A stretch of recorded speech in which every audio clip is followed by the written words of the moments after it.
কেন্দ্রীয় নেতৃবৃন্দ, আমাদের দাওয়াত ও তাবলীগের মার্কাজের মজলিসে শুরার আরাকিন এবং সদস্যবৃন্দ সহ আমার সামনে উপবিষ্ট দিন দরদি মুসলিম ভাইরা,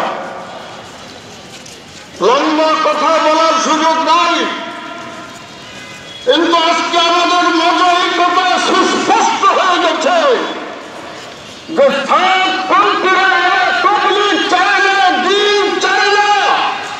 যদি তারা দিন চাইত তাহলে তাহাজ্জুদরত আমার মুসলমান ভাইকে তারা শহীদ করত না।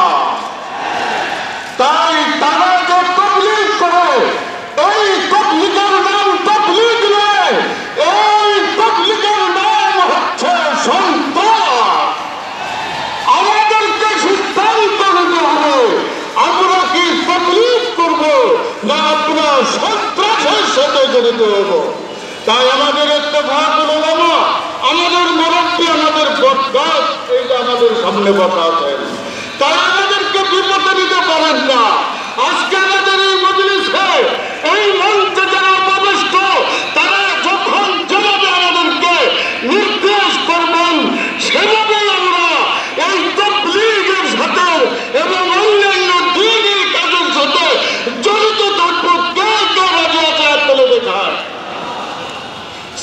সাহেব, আমরা জানি বাড়ির সামনে যদি টিউবওয়েল থাকে, যতদিন পর্যন্ত টিউবওয়েল থেকে পানি উঠে আমরা সেই পানি ব্যবহার করি। হঠাৎ যদি শোনা যায় যে টিউবওয়েলের পানি আসেনি অথবা টিউবওয়েল থেকে পানি আসতেছে না, গ্যাস উঠতেছে, তখন ওই গ্যাস মানুষ দেয় না, বরং সেটাকে আগুন দিয়ে জ্বালিয়ে দেয়। আমরা এই তাবলীগের নামে যারা ফিতনা সৃষ্টি করছে তাদেরকে সর্ব জায়গায় প্রতিহত করব, তাদেরকে জ্বালিয়ে দিব। তাবলীগ এদেশে উলামায়ে কেরামের নেতৃত্বে তাদের নির্দেশে একমাত্র চলবে। আমাদের এদেশে সাঁওতালি ফিতনা চলবে না, সাঁওতালি তাবলীগ চলবে না। উলামায়ে কেরামের পরামর্শের যে তাবলীগ, হযরত জুবাইর সাহেবের নেতৃত্বে, উলামায়ে কেরামের নেতৃত্বে যে তাবলীগ, সেই তাবলীগে একমাত্র আমাদের দেশে চলবে। এবং ইজতেমা আমাদের দেশে আমরা চাই, একটাই হবে। দ্বিতীয় কোনো ইজতেমা আমরা মানি না, মানব না।